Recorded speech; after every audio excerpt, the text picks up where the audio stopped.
Murojaat uchun hoziroq ekrandagi raqamlarga qo'ng'iroq qiling.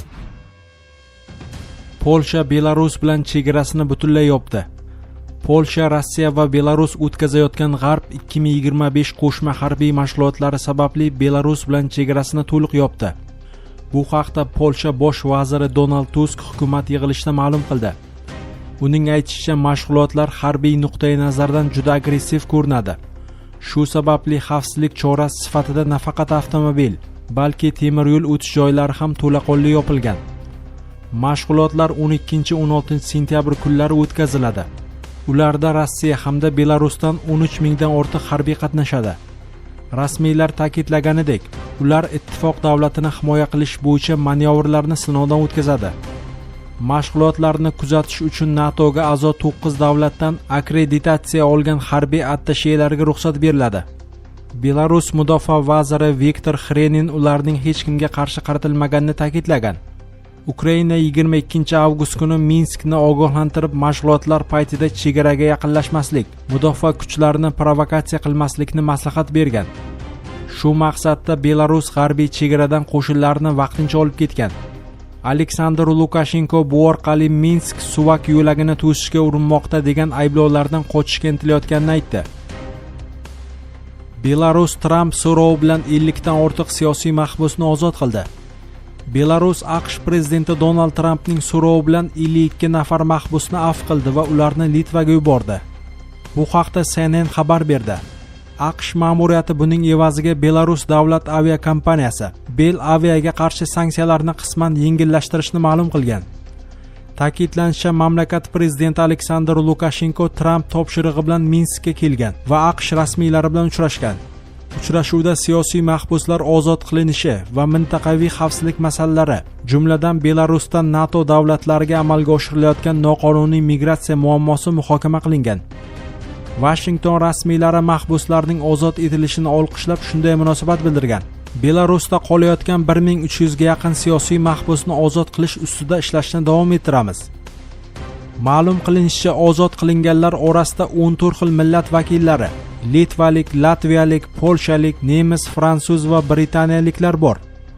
Prezident Trampga unga xushomad qilmoqchi emasman. Bu menga begona. Birinchi navbatda mintaqamizda tinchlik uchun qilayotgan sa'y-harakatlari uchun minnatdorlik bildirmoqchiman degan Lukashenko AQSh rasmiylari bilan uchrashuvda. Ukrainaning 9 ta droni Moskvaga hujumga yopirildi.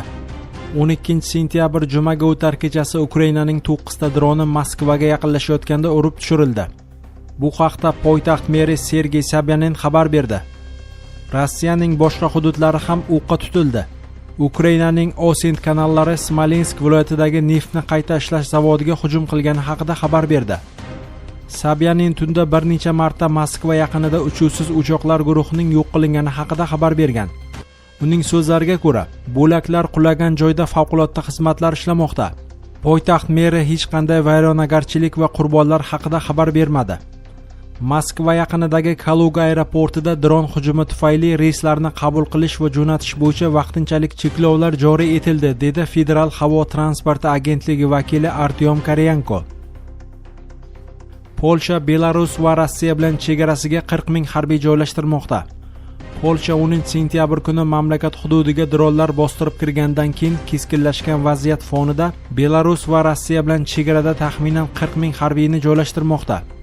Varshavaning sharqiy chegarada qo'shinlarni to'plash qarori Rossiya va Belarusning G'arb 2025 nomli qo'shma mashg'ulotlari bilan bog'liq. Mazkur mashg'ulotlarda 10 minglab harbiylar ishtirok etishi kutilmoqda. Polsha G'arb 2025 manyovrlariga bir necha oy davomida tayyorgarlik ko'rdi, dedi Polsha mudofaa vaziri o'rinbosari Cezary Tomchik.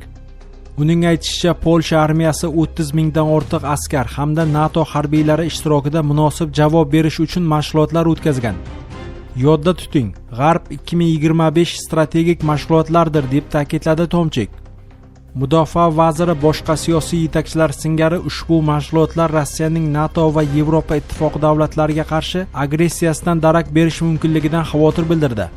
10 sentyabrga o'tar kechasi Rossiya armiyasi Ukrainaga ommaviy zarba bergan paytda Polsha chegarasidan taxminan 20 ta dron o'tib ketdi. Bunga javoban Polsha havo kuchlari qiruvchi samolyotlarni ko'tardi.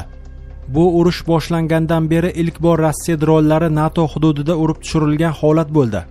Rossiya Mudofaa vazirligi esa Polshadagi nishonlarni zarba berish rejalari bo'lmaganini da'vo qildi. Bild ma'lumotiga ko'ra, Polsha hududiga uchib kirgan Rossiya dronlarini urib tushirish uchun NATO kamida 1.200.000 yevro sarflagan. NATO Polshaga kirgan rus dronlariga javoban harbiy choralar tayyorlamoqda. Rossiya dronlari 10 sentyabr kuni Polsha havo hududiga buzib kirgandan so'ng NATO yangi mudofaa chorasini ishlab chiqmoqda. Bu haqda Bloomberg xabar berdi. Ma'lum qilinishicha, chora-tadbirlar NATOning Yevropadagi birlashgan qurolli kuchlari oliy bosh qo'mondoni general Aleksis Grinkevich tomonidan amalga oshiriladi. Hozirda ular vaziyatni baholamoqda va tiyib turishni mustahkamlash uchun zarur ta'minot ro'yxatini tuzmoqda. Kelajakda biz hali ko'p ishlarni amalga oshirishimiz kerak. Mamlakatlar jangovar xarajatlar olib borish xarajatlarini kamaytirish uchun qurollarni modernizatsiya qilmoqda.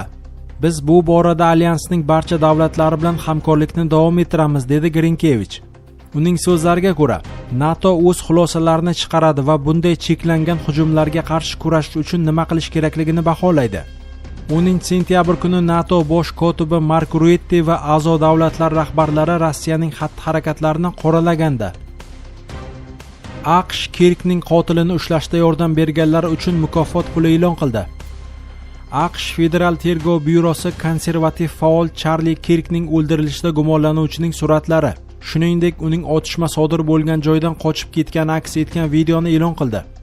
Federal tergov byurosi 12 sentyabr juma kuni qotillikni qo'lga olishda yordam berganlar uchun $100,000 mukofot taklif qilganini ma'lum qildi. Chop etilgan fotosuratlarda qora kiyim, quyoshdan saqlaydigan ko'zoynak, kepka va ryukzakda bo'lgan odam tasvirlangan. Videoda qurollangan shaxs tomdan sakrab daraxtlar orasida g'oyib bo'lganini ko'rish mumkin.